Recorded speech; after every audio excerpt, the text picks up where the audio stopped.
Currently, Belize relies on Mexico for roughly 51% of the electricity that we consume. But if this energy policy that was launched today is successfully implemented over the next few years, then we should be producing most of the electricity that we use. The transition from fuel-based imported energy to home-based clean energy from renewable sources has become a priority in the face of global warming, expedited by greenhouse gas emissions.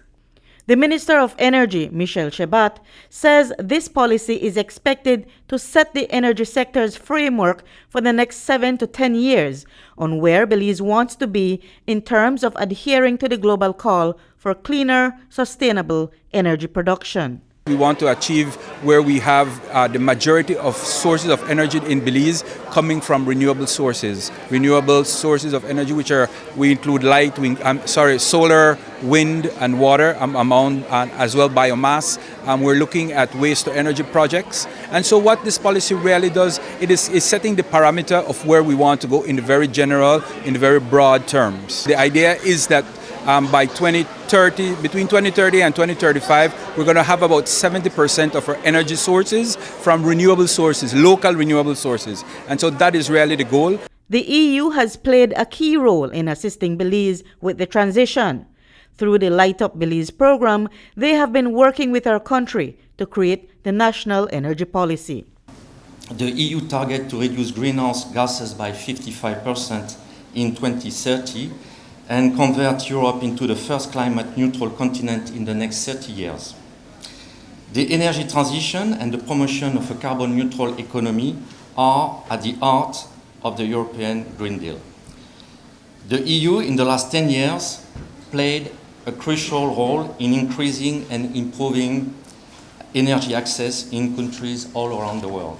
The Belize Sugar Industries Limited currently produces between 12 and 15% of energy to the national grid through its investments, and its contributions henceforth will be in helping to protect the environment with its emissions system. Belcogen, when it was initially put in place, implemented, 100 million, we have the capacity to actually expand. And we've been doing more environmental conscious investments like the emission system to make sure that the exhaust is pure, that is going back into the air. So nothing without investment can really improve or increase. It's a double-edged kind of sword, right? We want the investment and we have the potential, but you need the environment, for you to actually make the investment. As you know, BSI continues to invest over and over from the factory to the power plant. And it's the power plant that is the important part, because actually without the power plant, you can't improve on your efficiencies at the factory. It's not just going for green energy, it's also making sure that your carbon footprint is decreasing as well. Belize National Gas Company is also a part of the effort. Can you use liquid fuels to provide power for Belize? Absolutely. In fact, in the Caribbean, 100%. In the Caribbean, in the small islands of the Caribbean, they use dirtier bunker fuel. We're not even saying that. We're saying let's use much cleaner, low carbon LPG. We want us to back the renewable so we can go up and produce the renewable that the ambitious goals are calling for. Without the liquid, reliable, gaseous fuels, we're not going to be able to meet those goals. Also key to the transition will be how the public understands how it will affect us in the purchases we make. Lloyd Oriano is a standards officer with the Bureau of Standards. And it might mean that some of the brands of appliances we now import might not be sold in Belize anymore.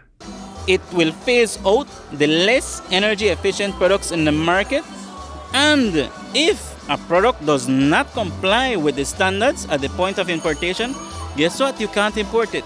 So if I like a certain brand of products, but that just doesn't fall within the scope of what you guys do, then I will stop It not- seeing it that will- product? Yeah, it will not be available in the market. Sadly, and the reality is that the less efficient products are the cheapest in the market. Reporting for News 5, I'm Marion Ali.